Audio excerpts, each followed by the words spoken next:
হঠাৎ করে বসিরউদ্দিন শুনতে পায় কে যেন চোখের পানি ফেলে কান্না করি। বসিরউদ্দিন 40 জনের বলে একটু দাঁড়াও, কে যেন চোখের পানি ফেলে গুনগুনায় কান্না করে। আমি বসিরউদ্দিনের কানে তার চোখের পানির আওয়াজটা চলে আসলো, গুনগুনায় কান্না করে, এটা আমার কানের মধ্যে চলে আসলো, একটু দাঁড়াও না, কে কান্না করে তারে আমার দেখা লাগবে। 40 জনে দাঁড় করাইয়া এবার বসিরউদ্দিন যখন রওনা হয়ে গেল, সামনে আগায় যায়, যাওয়ার পরে তাকায়া দেখে বিশাল গহীন জঙ্গলের ভিতরে একটা মসজিদ দেখা যায়। ওই মসজিদের মধ্যে কেউ নাই, খালি ছোট্ট একটা বালক দেখা যায়। আবার ওই বালকের দেহের মধ্যে, বডির মধ্যে পাঞ্জাবি জুব্বা পরা, তারা দেখলেই মনে হয় মাদ্রাসার একজন তালিবে ইলম হয়ে যাবে। এই যে মাদ্রাসার ছাত্ররা তখন দেখবেন রাস্তা দিয়ে চলাফেরা করে, দেখবেন দেখলেই সুন্দর করে সালাম দেয়, আপনি বুঝতে পারেন এই ছেলেটা মনে হয় মাদ্রাসায় পড়ে। এই কারণে তারা দেখলেই বোঝা যায় স্কুলে পড়ুয়া ছেলেটা, মাদ্রাসায় পড়ুয়া ছেলেটা, ওরা দেখলেই তো বান্দা উপলব্ধি করা যায়। এই মাদ্রাসা ছাত্ররা দেখবেন দেখলে সুন্দর করে সালাম দেয়, এরপরে আপনারে দেখলে বেয়াদবিমূলক কোনো আচরণ করে না। মুরব্বীরে দেখলে মুরব্বীর আগ বাড়াইয়া কোনো কথাও বলতে পারে না। একজন মাদ্রাসার হুজুর দেখলে বান্দা অটোমেটিক বোঝা যায়। আমি জুনায়েদ আল হাবিবের দিকে দেখেন, আমি যদি এখন শার্ট প্যান্ট পইরা চলাফেরা করি, আমার রাস্তা দিয়ে যদি আমি ঘোরাফেরা করি, আপনারা মনে করেন আমারে কেউ চিনেও না, কেউ জানেও না, আমার বয়ানও কেউ শুনে না। আমি মাদ্রাসায় পড়ুয়া সাধারণ একজন তালিবে ইলম, আমি একজন। এখন রোডের মধ্যে দিয়ে যদি জুব্বাটাকে আমি খুলে ফেললাম, একটা শার্ট পইরা যদি আমি ঘোরাফেরা করি, রাস্তার ডানে যদি হাঁটি, মানুষ আমারে দেখলেই বুঝতে পারবে মনে হয় এই ছেলেটা 2 দিন আগেও কোনো মাদ্রাসায় খেদমত করনেওয়ালা ছিল। মাদ্রাসার হুজুরদের চেহারাটা দেখলেই অন্যরকম মনে হয়। তার ড্রেসআপ যতই চেঞ্জ হবে না কেন, আমার মাওলা তার চেহারার মধ্যে এক্সট্রা একটা নূর দিয়া দেয়। বসিরউদ্দিন তাকায়া দেখে ওই হাফেজে কোরআন চোখের পানি ফেলে কান্না করে। বসিরউদ্দিনের মনটা বড় নরম হয়ে গেল। এই গহীন জঙ্গলে মসজিদের কিনারায় দাঁড়ায় বসে বসে কেন এই ছোট্ট বালকটা চোখের পানি ফেলায় কান্না করে, অবশ্যই আমার এই ব্যাপারে জানা লাগবে। যখন বসিরউদ্দিনের মনের মধ্যে এই চিন্তা চলে আসলো, 40 জন সঙ্গীর কথা ভুলে যায়, মসজিদের মধ্যে কিনারায় গিয়া কান পেতে পেতে শুনে ওই ছোট্ট বালকটা কি ব্যাপারে কান্না করে। ওই বালক চোখের পানি ফালাইয়া আমার মাওলার দরবারে আবদার জানায়, ও দয়ার মালিক, আমি দুনিয়াতে এত পরিমাণে এতিম, আমার মাও নাই, আমার বাবাও নাই, 2 জনের তুমি আমার দরবার থেকে নিয়ে গেল। আমি ছোট মানুষ, আমি ছোটবেলায় আমার মাকে হারায় ফেললাম, আমার বাবাকেও হারায় ফেললাম, যার দরুন আজকে হারিকেন জ্বালায় তেলের মাধ্যমে মাদ্রাসায় আমি পড়তেও পারি না। আমার অভাবের কারণে আমার সঙ্গীরা পড়াশোনা করে, এরা হারিকেন জ্বালাইতেও পারে, এদের মা বাবারা কি পরিমাণে আদর করে, কত কিছু কিন্না দিয়া যায়, কিন্তু আমি এত পরিমাণে কপাল খারাপ, আমার মাও নাই, আমার বাবাও নাই, আমার কেউ নাই, যার কারণে আমি হারিকেন জ্বালাইয়া কোরআন পড়তে পারি না রে মাওলা। আল্লাহ গো, আমার মা বাবার কবর জান্নাতে বাগান বানায়া দিও, আমি হাফেজে কোরআন রে তুমি দিনের জন্য কবর কইরা নিও।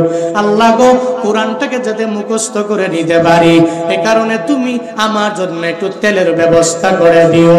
একজন মা বাবা হারা সন্তান, আবার সিনার মধ্যে যার কোরআনটারে আছে রে বাবা, ওই হাফেজে কোরআনে তিন যখন আমার মাওলার দরবারে আবদার জানায়, আমার মাওলার আরশে মুআল্লা পর্যন্ত বান্দা কম্পিত হয়ে যায়। একজন হাফেজে কোরআন যদি আবার এত পরিমাণে এতিম হয়ে যায়, যার দুনিয়াতে মাও নাই, যার দুনিয়াতে বাবাও নাই, একটা 70 বছরের মুরব্বীর দিকে বান্দা তাকায় দেখো না, ওই মুরব্বীও যদি মায়ের বয়ান শুনে চোখের পানি ধরে রাখতে পারে না, বাবার বয়ান শুনলে চোখের পানি ধরে রাখতে পারে না। আমি যদি বলি মুরব্বী আপনার মা বাবার জন্য কান্না করেন কেন, আপনিও তো কয়েকদিন পরে দুনিয়া থেকে বিদায় নিয়ে চলে যাবেন, এরপরে ওই মুরব্বী দেখবেন চোখের পানি বন্ধ করতে পারবেন। মুরব্বীও জানে আমার মা আমার এত পরিমাণে আপন ছিল, আমি বাড়িতে যাওয়ার পরে আমার মায়ের পাই না, আমার বাবারে পাই না। একটা মা বাবা হারা সন্তানের কি পরিমাণে বেদনা রে বাবা। যারা এতিম হয়ে যায় ওই এতিমেরাই বুঝতে পারে মা বাবার কি পরিমাণে কদর। আবার মা বাবাও যদি একটা সন্তানকে হারায় ফেলে মা বাবাও জানে কি পরিমাণে কদর। একটা সন্তানের জন্য কি পরিমাণে কান্না জানো। ওই সিলেটের মুনতাহার দিকে তাকাইলেই বান্দা বুঝা যায় ওই মুনতাহা দুনিয়া থেকে বিদায় নিয়ে চলে যায় নাই, বরং বিদায় করে দেওয়া। ওই মুনতাহার মায় জানে সন্তানটাকে হারায় ঘুমাইতেও পারে না, সন্তানের জন্য এত পরিমাণে বেদনা, চোখের বাণী ফালায়া ফালায়া কান্না করি। বলে আমার মুনতাহাকে দুনিয়া থেকে বিদায় করে দিল যারা, এদের জন্য বারবার বারবার বদদুয়া দেয়।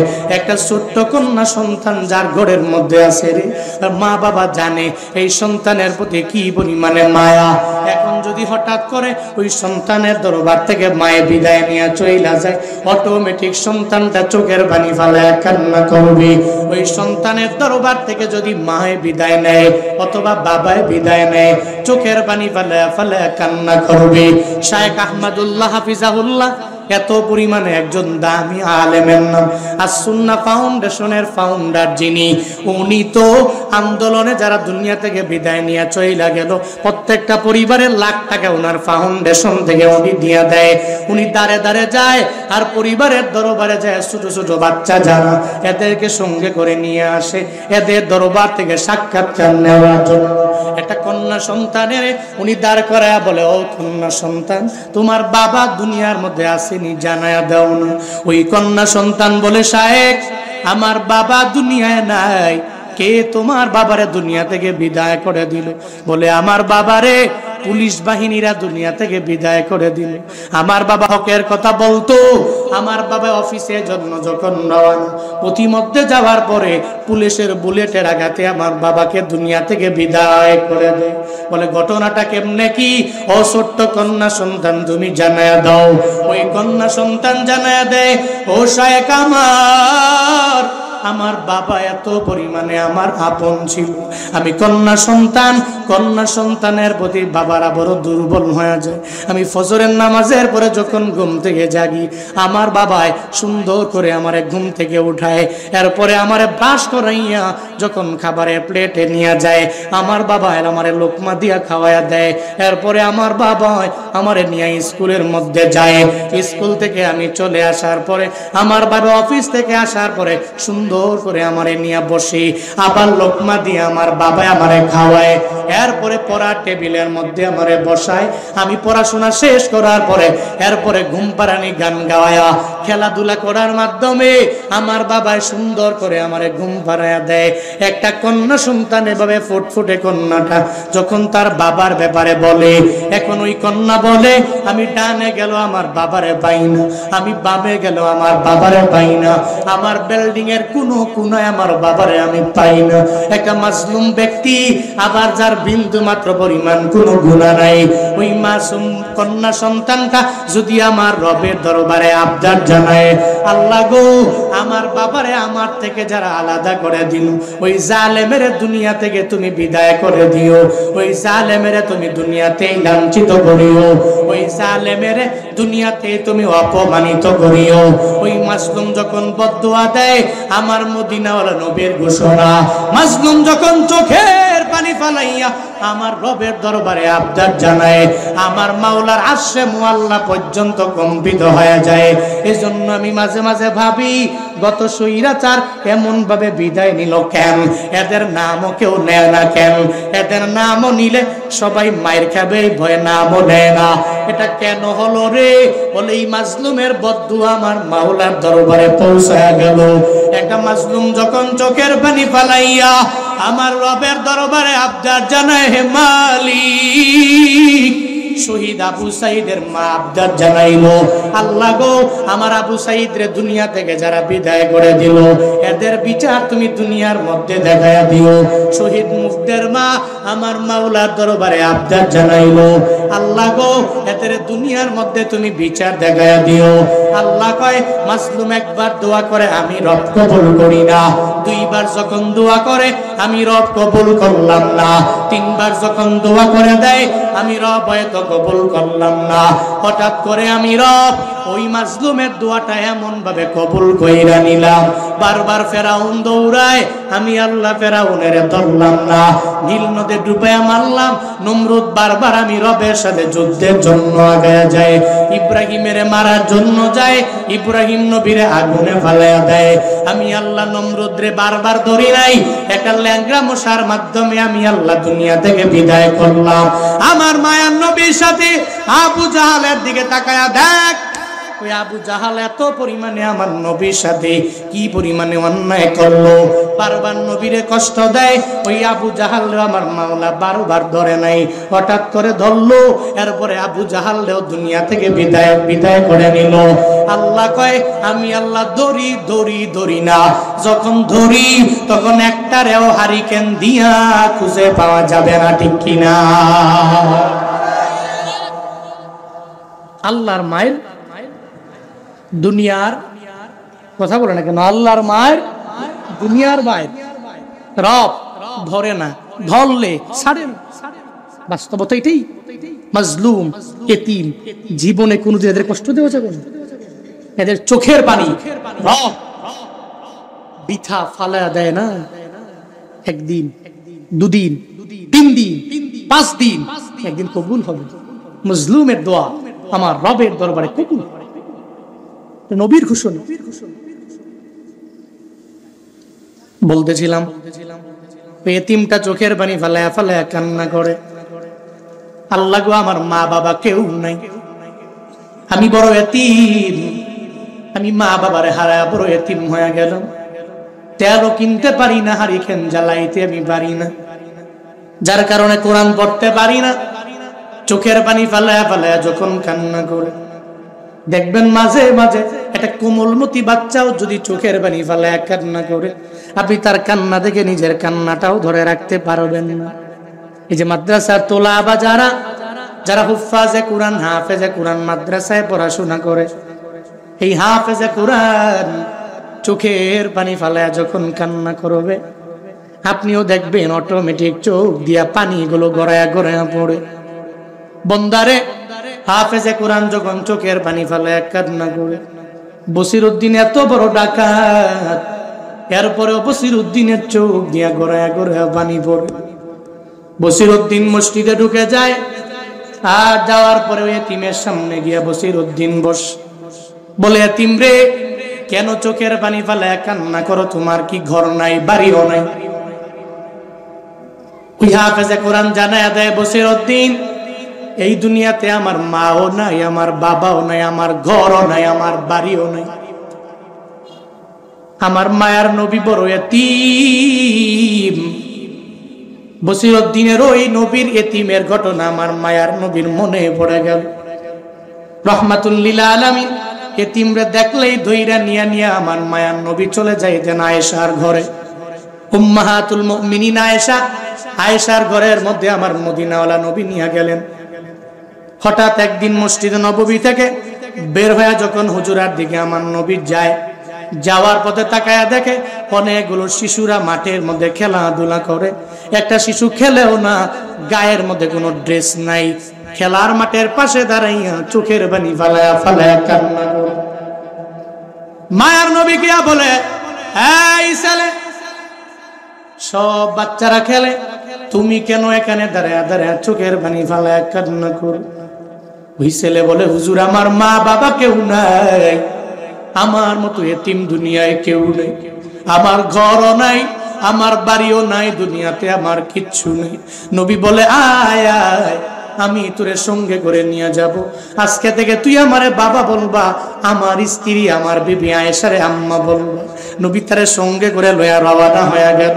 এই এতিমের দইরা যখন নবী আম্মা জান আয়েশার ঘরে যায়, হুজরা মুবারকের মধ্যে গিয়া বলো, ও আয়েশা, একটা বাচ্চা আমি তোমার দরবারে নিয়ে আসলাম, এই বাচ্চাটারে লালন পালন করো, আর এই বাচ্চাটারে সুন্দর করে গোসল করায় দাও, এরপরে সুন্দর করে আর কাপড় পরায় দাও, আমি তারে মসজিদে নববীর মধ্যে নিয়ে যেতে চাই। আমার মায়া নবী যখন আম্মা জান আয়েশারে বলে, আম্মা জান আয়েশা বলে, স্বামী আমার, ও পয়গম্বর, আপনি এমন একজন এতিম নিয়ে আসলেন যার মাও নাই, যার বাবাও নাই, তার ঘরও নাই, তার বাড়িও নাই, আপনি তারে কোত্থেকে পেলেন, কেন নিয়ে আসলেন? মায়ার নবী চোখের বাড়ি ছেড়ে দিয়া বলে, আয়েশা, আমার একটা বারের জন্য তার পরিচয় দেওয়ার জন্য বইল না, একটাই তার পরিচয়, এই জগতে ওর দুনিয়ার মধ্যে কেউ নাই, ওর মাও নাই, ওর বাবাও নাই, ওর ঘরও নাই, ওর বাড়িও নাই, তারে সুন্দর করে গোসল করাইয়া দাও, একটা নতুন কাপড় পরিধান করাইয়া দাও, আমি তারে সঙ্গে করে লয়া চলে যাব। আজকে দেখে মনে করো বা এই এতিম সন্তানটা তোমার ছেলে, আমিও তার ছেলে বইলা বইলা সম্বোধন করব। মায়ার নবীর কথা শুনি না আম্মা জান আয়েশা ওই এতিমটারে সুন্দর করে গুছাইয়া দিলেন, এরপরে গোসল করাইয়া কাপড় পরাইয়া যখন নবীর সঙ্গে রওনা হয়ে যায়, নবী এতিমেরে নিয়ে হাঁটে, যখন হাঁটে আর এতিমেরে জানায়া দেয়, এতিম রে, আমি তোমারে খেলার মাঠ থেকে দইরা নিয়ে কেন চইলা গেলাম জানোনি? কারণ আমারও মা ছিল না, আমারও বাবা ছিল না, আমি দুনিয়াতে এত পরিমাণে এতিম, দুনিয়াতে আসার পরে আমি আমার বাবারে পাই নাই, আমার বাবার আদর কেমন হয়ে যায় এই ব্যাপারে আমি জানি না, আমার মারেও পাই নাই, আমার দাদারও আমি 8 বছর বয়সে হারায় ফেললাম, আমার মতো এতিম দুনিয়ায় কেউ নাই, যার কারণে ওই এতিম আমি তোমার সঙ্গে করে লয়া তোমার দুঃখটাও পরিপূর্ণ বুঝে নিলাম। এতিম রে, আমার মাওলা আমারে জানায়া দিয়েছে, ফাম্মাল ইয়াতীমা ফালা তাকহার, ও পয়গম্বর জীবনে কোনোদিন এতিম রে দমক দিবেন না। আমার মায়ার নবী বলে, ও এতিম আয়, আমি নবীর ঘাড়ে আয়, আমি তোরে ঘাড়ে করে লইয়া মসজিদে নববীর মধ্যে নিয়ে যাব। ওই এতিম বলে, হুজুর না না, আপনি তো অনেক পরিমাণে একজন দামি মানুষ, আপনার ঘাড়ের মধ্যে আমার পা রাখতে পারি না, আপনার পিঠে মোবারকের মধ্যে আমি পা রাখতে পারি না, ও নবী গো, আপনি আমারে নিয়ে হাঁটলেই চলবে, আমারে ঘাড়ের মধ্যে উঠানো লাগবে না, লাগবে না। মায়ার নবী কয়, না রে, তুই বিন্দু মাত্র পরিমাণ রাগও করবি না, ক্রোধান্বিত হবি না, বিন্দু মাত্র পরিমাণ আফসোস করবি না, নিজের অপরাধী মনে করবি না, তুই আমার ঘরের মধ্যে আয়, আমি তোর সঙ্গে করে লয়া মসজিদে নববীর মধ্যে নিয়ে যাব। আশেপাশে সব ছেলেরা ওই ছেলের দিকে তাকায়া বলে, তার কপালটা বুঝি এত পরিমাণে ভালো। আমার মায়া নবী তারে বলে, তাকে বাবা বলবে, আমার নবীরে বাবা বলবে, আম্মা জান আয়েশারে মা বইলা সম্বোধন করবে। আমার মায়া নবী এতিমদের ধমক দেন নাই, বরং এদের সঙ্গে করে লইয়া এদের বললেন, তুমি আমারে বাবা বলবা, আম্মা জান আয়েশা ওই আয়েশারে তুমি আম্মা বলে সম্বোধন করবা। বসিরউদ্দিনের মনের মধ্যে আমার মায়ার নবীর ওই ব্যাপারে যখন মনের মধ্যে চলে আসলো, এবার বসিরউদ্দিন চোখের পানি ফালায়া ফালায়া কান্না করে। বসিরউদ্দিন বলে, ও হাফেজে কুরআন, চোখের পানি ফালায়া কান্না করার দরকার নাই, কি প্রয়োজন তোমার? বলে, আমার তেলের প্রয়োজন, হারিকেন জ্বালাইয়া আমার সুন্দর করে কুরআন তিলাওয়াত করবার মন চায়। বসিরউদ্দিন কয়ে, দেরি করব না, একটু দাঁড়াও, আমার একটু সময় দাও। বসিরউদ্দিন সঙ্গে সঙ্গে দৌড়াইয়া মসজিদ থেকে রওনা হয়ে যায়, বের হয়ে যায়। বসিরউদ্দিন দৌড়াইয়া বাজারের মধ্যে যাওয়ার পরে একটা তেলের দোকানদারের সামনে যায়। তেলের দোকানদারের দরওয়াজার মধ্যে গভীর রাতে করা নারে, ও তেলের দোকানদার, একটু দরওয়াজাটা ওপেন করে দাও। ঘুম থেকে জেগে তেলের দোকানদার দরওয়াজা ওপেন কইরা দেখে সামনে দাঁড়ায় আছে বসিরউদ্দিন, যে সাধারণ কোনো ডাকাত না, 40 জন ডাকাতের লিডার সামনে দাঁড়ায় আছে। আপনারাই বলেন না, একজন 40 জন ডাকাতের লিডার যদি আপনার দরওয়াজার সামনে দাঁড়ায় যায়, আপনি ভয় পাবেন নাকি দেখা খুশি হবেন? বলেন না কেন? কি ভয় পাবেন না খুশি হবেন? বাস্তবতা এটাই। হে 40 জন ডাকাতের লিডার, কয়জন? কয়জন? হ্যাঁ 40 জন ডাকাতের লিডার। ওরে বাপরে বাপ, হে আমার দরওয়াজার সামনে আসছে, এর মানে শেষ, জীবনেরই শেষ। আমার যা আছে সব জুলুম করে, নির্যাতন করে সব লইয়া যাবে। এবার তেলের দোকানদার তো মনে মনে কয় বাপরে বাপ, কি একটা ভয় পাইছি। তাই বসিরউদ্দিন, তুমি তো অনেক বড় ডাকাত, তুমি এত গভীর রাতে আমার তেলের দোকানের দরওয়াজার সামনে এসে কোরআন আনতেছো কেন? এত রাতে এই কোরআন আনতেছে তোরা কি জন্য বলা লাগবে? ডাকাত তো, ডাকাতের আচরণটা এমনই হয়। জিকির করেন লা ইলাহা ইল্লাল্লাহ, সবাই লা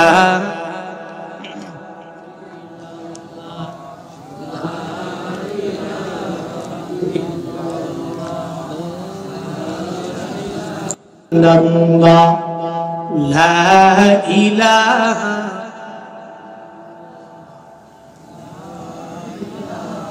তেলের দোকানদারের দরওয়াজার সামনে গিয়া যখন বসিরউদ্দিন দাঁড়ায়া যায়, ও পাবনা এলাকার মানুষ একটু মনোযোগের কান লাগায় একটু শুইনো রে বাবা। এটা কোরআনের সংস্পর্শে আইসা একজন হাফেজে কোরআনের দুয়ার বদৌলতে আল্লাহ পাক বান্দার পরিবর্তন কেমনে ঘটায়া দেয়। এই আল্লাহর বান্দারা, এবার বসিরউদ্দিন ওই তেলের দোকানদারের দরওয়াজার সামনে গিয়া দাঁড়ায়া যায়। এই তেলের দোকানদার, আমার 1 কুইন্টাল তেল তুমি দিয়া দাও। কয় বস 1 কুইন্টাল কেন? আপনি যেই বড় ডাকাত, আপনার সাথে বেয়াদবিমূলক আচরণ করলে সব নিয়ে যাবে। ডাকাতেরা দেখবেন বস বলে, এই যে বয়ান কইরা যাওয়ার পথে যদি কেউ গাড়ি আটকায়, তুমি কত বড় বক্তা, কত বড় তক্তা, যদি ডাকাত ধরে আর পরে বলে বস কি লাগবে বলেন, আমরা জানে মাইরেন না, মোবাইল লাগলে বলেন দিয়া দেই, টাকা লাগলে বলেন দিয়া দেই, ক্যামেরা লাগবে দেন, ধরেন, সব দিয়া দিলেন, এরপরেও আমারে মাইরেন না। দেখবেন মাঝে মাঝে বিপদে পড়লে ডাকাতরেও বস কয়, বিপদে পড়লে পুলিশরেও বস কয়। হ্যাঁ, এখন আর কেউ বস টস কয় না। এই যে আমরা দৌড়াই তো, গত বছরও তো মাহফিল করলাম, দেখছি তো, ওরে সুবহানাল্লাহ, পুলিশ যা উৎপাত করে, এই জন্য ধরে, এই জন্য মারে, এই জন্য করে, কি করে না করে হুমা, এখন তুই ধরেও না, কিছু বলেও না, ট্রাকের ড্রাইভার উল্টা পাল্টা গাড়ি টান মারে, আরো কিছু করে, মনে হয় যে কেন যেন ভিতরে ভিতরে একটা ভয়। ওই সময় যা করতো, ট্রাকের ড্রাইভার আটকাইতো, আই কই যাবি, অমুক জায়গায় যাবো, ভিতরে কি মাল কদি, মাল তো স্যার এই মাল আছে, তোর মালের ভিতরে ইয়াবাস। আরে স্যার কোন কি এত মাল, এই মালের ভিতরে ইয়াবা আছে, আমি তো শিওর নাই, 100% শিওর। যেহেতু তুই শিওর, তাহলে মাল সব খোল, সব নামা, নামায় চেক কর আসি না নাই।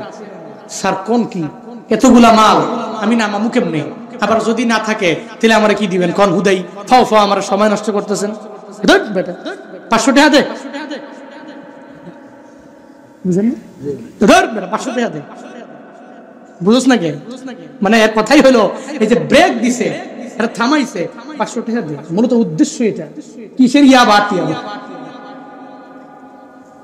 বাংলাদেশ সেনাবাহিনী, আর্মি যেই পরিমাণ দেশের জন্য খাটে, আমি শিওর অন্যান্য কোন দল এত পরিমাণে দেশের জন্য, দশের জন্য, মানুষের জন্য এত পরিমাণে পরিশ্রম করে না। পরিশ্রম I like them, I support them. আল্লাহ এই ভাইদেরকে সুস্থতার নিয়ামতে রাখুন, সকলেই পড়িয়া আমিন। আরো জোরে পড়ে না আমিন। তো মাঝে মাঝে বস কয় বস 500 টাকা তো নাই, 200 দে, বস গরিব মানুষ, 200 টাকাও নাই, এত ফকিরনি হয় তো 100 দে, স্যার কসমস করে, তাহলে বিড়ি দে, 500 টাকা দে, নয় 200 দে, না 100 দিলে বিড়ি দে। তো বিড়ি একটা দিয়ে আর খায়, কয় যা। তোর গেছে, সামনে যাওয়ার পর কয় তুমি বুঝিয়া তো জালেন, বিপদে যখন পড়বা, চিপায় পড়লে দেইখানি মনে, মানে উপর দিয়া যারে বস কয়, একটু দূরে গেলে কয় বস, আবার বস মারানি, সুযোগ পাইলে তোমার বস গিরি ছুড়া মনে, ঠিক কিনা? বাস্তবতা এটাই, ভয়ে মানুষ কত কিছুই কয়। বসিরউদ্দিনের সামনে দাঁড়ায় বসিরউদ্দিন কয় বস কি লাগবে? মনের মধ্যে বড় ভয়, কোন সময় যেন আমার তেলের দোকানের মধ্যে আগুন জ্বালায়া দেয়। বলে 1 কুইন্টাল কেন, 40টা কুইন্টাল হলেও আপনারা দেওয়ার জন্য রাজি আছি, ধরেন নিয়ে যান। বসিরউদ্দিন জানা দেয়, ও তেলের দোকানদার, না না, তুমি আমার আগের বসিরউদ্দিন পাও নাই রে।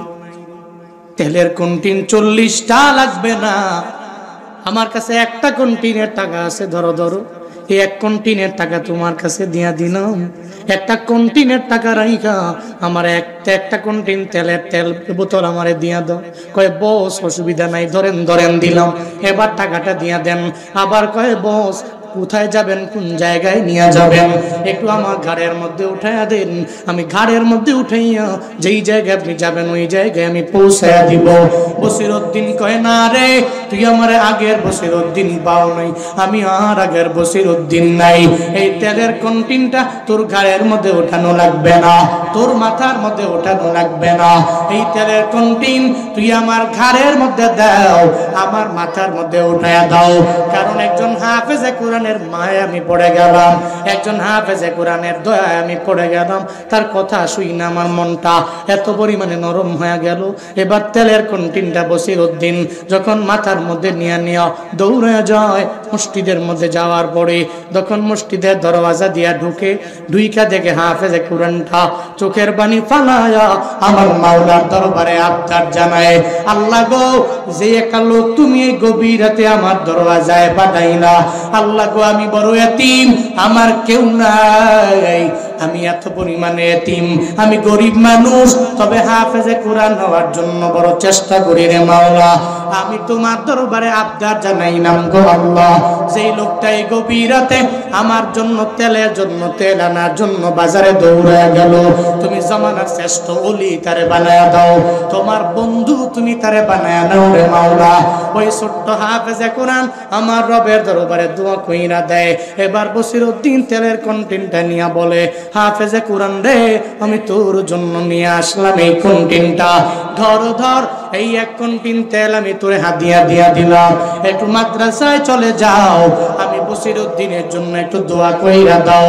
তোমার অন্যান্য ছাত্র ভাই ছাড়া তুমি এদেরও দিবা, এদেরও বলবা আমার জন্য যাতে করে দোয়া কইরা দেয়, আমি বসিরউদ্দিনের জন্য যাতে রবের দরবারে দোয়া করে।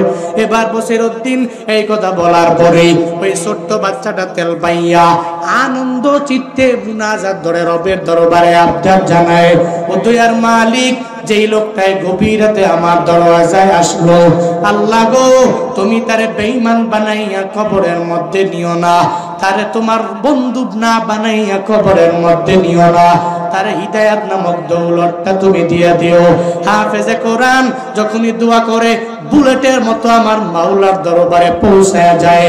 যখন হাফেজে কোরআনটা রবের দরবারে দোয়া করে বসিরউদ্দিনের ব্যাপারে, আল্লাহর দরবারে কান্না করে যখন বসিরউদ্দিনের ব্যাপারে রবের দরবারে জানায়, এবার বসিরউদ্দিন কয়, বিদায় দাও, জীবনে বাঁচলে আবার অনেকবার তোমার সঙ্গে মোলাকাত হয়ে যাবে, সাক্ষাৎ তোমার হয়ে যাবে, তোমার হুজুরের বলবা দোয়া করার জন্য, যেহেতু তোমার মা বাবা কেউ নয়, যখন কিছু প্রয়োজন হয়ে যাবে আমি বসিরউদ্দিনের ঠিকানা দিয়া গেলাম, আমার দরবারে যাব, আর যা লাগবে আমার দরবার থেকে তুমি আনবা, আমি তোমার সব এক এক করে দিয়া দিব, জীবনে মৃত্যু পর্যন্ত আমার দরবারে যাবা, যা প্রয়োজন হয় আমি তোমারে দিয়া দিব। এবার ওই ছোট্ট বাচ্চার কাছে যখন দোয়া নিয়া নিয়া বসিরউদ্দিন দৌড়ে যায়, জঙ্গলের মাঝে যাওয়ার পরে ওই যে 40 জন সঙ্গী দাঁড় করে রাখছে, এরা ডাকাতির জন্য চলে যাবে, ওই 40 জন সঙ্গী দরবারে যায়, এদের জানায়া দেয়, এই সঙ্গীরা, আজকে কোন বাড়িতে ডাকাতি করার জন্য যাব? ওই ধনীর বাড়িতে ডাকাতি করার জন্য যাব।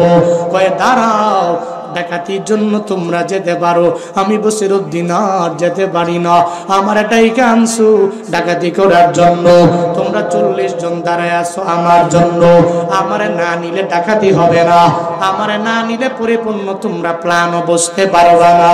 বসিরউদ্দিন জানায়া দেয়, ও আমার সঙ্গীরা, লালা, এতদিন পর্যন্ত যদি আমি ডাকাতি করলাম, মানুষের বাড়িতে বাড়িতে গেলাম, বারবার মানুষের উপর জুলুম করলাম, নির্যাতন করলাম, তবে শুনে নাও, আমি বসিরউদ্দিন আজকে তোমাদের দরবারে দাঁড়ায় গেলাম, সামনে দাঁড়ায় গেলাম, আমি মসজিদের ভিতরে ঢোকার পরে একজন হাফেজে কোরআন পেয়েছি।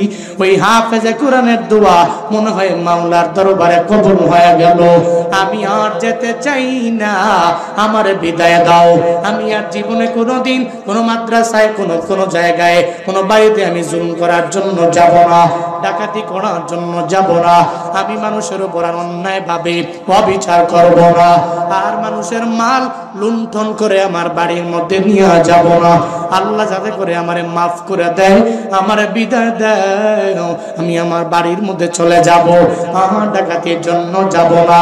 বন্দারে, এই বসিরউদ্দিনের একজন হেদায়েত দিয়েছে, দুনিয়ার কেউ দিতে পারে নাই, একজন দিয়েছে, চিল্লায় বলো তার না।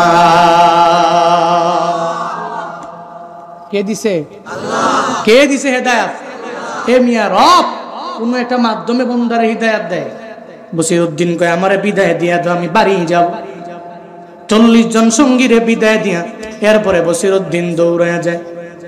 বাড়িতে যাওয়ার পরে বিবিরে ডাক দেয়, বিবিরে দরওয়াজা ওপেন করে দাও, তোমার স্বামী তোমার দরওয়াজার সামনে দাঁড়ানো। বিবি দরওয়াজা ওপেন করে দেখে স্বামী আমার আজকে ডাকাতির জন্য যায় নাই। স্বামী আমার, স্বামীরে দেখার পরে অটোমেটিক চোখ দিয়া বেয়ে বেয়ে পানি পড়ে। কয় স্বামী রে, কেন ডাকাতির জন্য যাও নাই? কি হইল তোমার? কেন ডাকাতির জন্য গেলা না? স্বামী কয় বিবি রে, একজন হাফেজে কোরআনের মায়ায় আমি পড়ে গেলাম, একজন আলেমে কোরআনের মায়ায় পড়ে গেলাম, যার সিনার মধ্যে কোরআন আছে রে। ওই এতিমের মাও নাই, বাবাও নাই, কিন্তু সে গভীর রাতে গুনগুনায়া গুনগুনায়া চোখের পানি ফালায় ফালায় কান্না করে। আমি তার মায়ায় পড়ে গেলাম, তার প্রেমে আমি পড়ে গেলাম। বিবি রে, আমি ওই জায়গায় যাওয়ার পরে তাই এত পরিমাণে মায়ায় পড়লাম, আমার রব আমার হেদায়েত দিয়া দিল, হিদায়াত নামক দৌলতটা আমি পেয়ে গেলাম। আমি নিয়ত করে নিলাম জীবনে আর কোনোদিন ডাকাতির জন্য যাব না, আর চুরি করার জন্য যাব না, আর মানুষের সাথে জুলুম করব না, আর অন্যায় করব না, অবিচার করব না, নিয়ত করে নিলাম। বিবি খুশি হইয়া আমার রবের দরবারে আবদার জানায়, আল্লাহ আমার বসিরউদ্দিনের তুমি এত পরিমাণে হেদায়েত দিয়া দিলা, সে আজকে থেকে এত পরিমাণে ভালো হয়ে গেল। এবার বসিরউদ্দিনের সঙ্গে করে লয়া বলে, হাসান বসরির সাথে তোমার মোলাকাত হয়ে যাবে। ওই কুফানগরের বসরার ওই হাসান বসরি জামানার শ্রেষ্ঠ একজন মুহাক্কিক আলেম, একজন ওলিয়ে কামেল, ওনার দরবারে তোমারে নিয়ে যাব। বসিরউদ্দিনের বিবি বসিরউদ্দিনের সঙ্গে করে লইয়া যখন হাসান বসরির দরবারে যায়, বলে হাসান বসরি, আপনার দরবারে আমার স্বামীরে নিয়ে আসলাম, একটু এর বায়াত দিয়া দেন, যাতে করে আপনাকে অনুসরণ করে ফলো করে, যাতে করে ও আগায় যেতে পারে। হাসান বসরি দেখার পরে মনে মনে কয়, আরে কই যেন দেখলাম রে, আরে কই যেন দেখলাম রে, এই লোকের চেহারাটা কেন যেন বারবার ভেসে যায়। হঠাৎ মনে পড়ে গেল, গত রাতের বেলা একজনের আমি স্বপ্ন যুগে দেখলাম, আমি তো আমার মাওলার সাথে ইলহাম জারি হয়ে গেল, আল্লাহ জানায়া দিয়েছে গত রাতের বেলা ও হাসান রে, তোমার এলাকার মধ্যে একজন ডাকাত ছিল, ওই ডাকাতটার আমি রবের বন্ধু হয়ে গেল, তার নাম হলো বসিরউদ্দিন, এই হলো তার চেহারা। এবার হাসান বসরি কয়, এই মহিলা, তুমি যেই স্বামীরে, তোমার স্বামীরে আমার দরবারে নিয়ে আসলা, একটু দাঁড়াও, এরে আমারে দেখতে দাও। সঙ্গে সঙ্গে যখন তার চেহারাটা দেখে ফেললো, চেহারাটা দেখার পরে সঙ্গে সঙ্গে আর বুঝতে বাকি নাই, হরে যারে স্বপ্নে দেখলাম সে তো আমার দরওয়াজায় দাঁড়ানো, আমার সামনে আইসা দাঁড়ায় গেল। হ্যাঁ বসিরউদ্দিনের বিবি, আজকে থেকে আর কোনো চিন্তা নাই, তোমার স্বামী আমার মাওলার এত পরিমাণে বন্ধু হয়ে গেল। গত রাতের বেলা তোমার স্বামীর ব্যাপারে আমার মাওলা স্বপ্ন যুগে আমার ইলহাম জারি করার মাধ্যমে মাধ্যমে দেখা দিল, হাসান রে একজনের আমি রবের বন্ধু বানায় নিলাম, তোর এলাকার মধ্যে একজন বসিরউদ্দিন আছে, সে আমি মাওলার বন্ধু হয়ে গেল। এবার সঙ্গে সঙ্গে জানা দেয়, চিন্তা করবা না, তোমার স্বামীর আমার মাওলা হিদায়াত নামক দৌলত দিয়ে দিল। শুধু তাই না, জমানার শ্রেষ্ঠ ওলিদের মধ্যে একজন আমার মাওলা তোমার স্বামীরে বানায় দিল। বান্দারে এই যে ডাকাত থেকে আমার মাওলা তারে হিদায়াত দিল, হাফেজে কোরআনের ওসিলায় দিয়ে দিল, আর জমানার শ্রেষ্ঠ ওলিও আমার মাওলা বানায় দিল। দুনিয়ার কেউ বানায় নাই, একজন বানাইছে, চিল্লা বলো তার না। কে বানাইছে? কে বানাইছে? আউলিয়ারা কারে উকবা ইখতিয়ার, জাহেলারা কারে দুনিয়া ইখতিয়ার।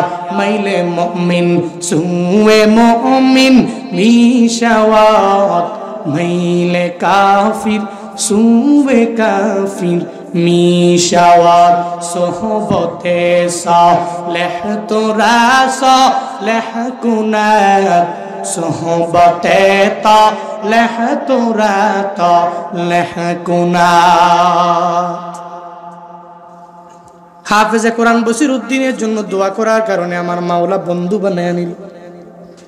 ও চাটমোহরের মুসলমান, এই রামনগরের মুসলমানেরা, আমার মাওলাও কোনো এক হাফেজে কোরআনের দোয়ার বদৌলতে তোমারও জামানার শ্রেষ্ঠ ওলি বানায় দিতে পারে। আজকের এই মাহফিল থেকে তালিম নিয়ে আগে যাও রে বাবা। জীবনে কোনো এতিমের ধমক দিবা না, জীবনে কোনো হাফেজে কোরআনের ধমক দিবা না। এদের মাথায় হাত বুলে দাও, এদের মাদ্রাসায় মাঝে মাঝে যাইবা, এদের দেখবা, আর এদের থেকে দোয়া নিয়ে আগায়া যাবা। আমার মাওলা সবারে ফিরে দিলে, যার সিনার মধ্যে কোরআন আছে, এই মানুষগুলো আমার মাওলা ফিরে দেয় না। এদের থেকে দোয়া নিয়ে নিয়ে আগায়া যাও। আমার রবের কোরআনের সাথে সম্পর্ক লাগাও রে বাবা, যেমনে পারো সম্পর্ক লাগাও। কেমনে লাগাবা?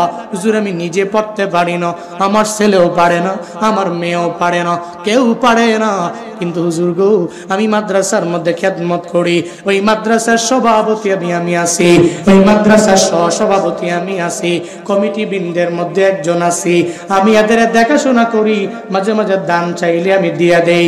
এই মাদ্রাসার খেদমতে আমি নিজের নিয়োজিত করে নিলাম। হুজুরেরা যখন আসে, যখন বয়ান আরম্ভ করে দেয়, আমি নিজের তখন ধরে রাখতে পারি না, মাদ্রাসার মধ্যে আমি দান কইরা দেই। আমার টাকা দিয়া আমি একটা নিজে মাদ্রাসাও চালাই। বন্দারে এই চিন্তা ভাবনাগুলো অন্তরের মধ্যে নিয়ে যদি অগ্রগামী হয়ে যাও, হাসরের ময়দানে আমার রবের দরবারে যাবা। আল্লাহ সেদিন বলবে, এই আব্দুর রহিম দুনিয়ার মধ্যে কি রেখে আসলা? ওই আল্লাহ গো দুনিয়ার মধ্যে কিছু রাখতে পারি নাই, কোনো আমল করতে পারি নাই, তবে এতটুকু করলাম, একটা মাদ্রাসা আমি করে দিয়ে আসলাম। এই রামনগর হাফিজে এতিমখানায় আমি গেলাম। এতিমখানায় যাওয়ার পরে হুজুর যখন বয়ান করলো, আমি হুজুরের বয়ান শুনি না, এই মাদ্রাসার মধ্যে আমি 5,000 টাকা দিয়া দিলাম, আমি 10,000 টাকা দিয়া দিলাম। মাদ্রাসার ভবন হবে নিজস্ব জায়গার মধ্যে, আমি ওই জায়গায় শরীক হয়ে গেলাম। বাবারে হাসরের ময়দানে যদি আমার মাওলার দরবারে বলো, আল্লাহ গো জীবনে আর কিছু করতে পারি নাই, আল্লাহ বলবে, যা যা এই আব্দুল করিম, এই আব্দুর রহিম, এই আব্দুর রহমান, আমি আল্লাহ তোর জিন্দেগীর গুনাহগুলোরে মাফ করে দিয়া আমি রবের জান্নাতে ঢুকাইয়া দিলাম।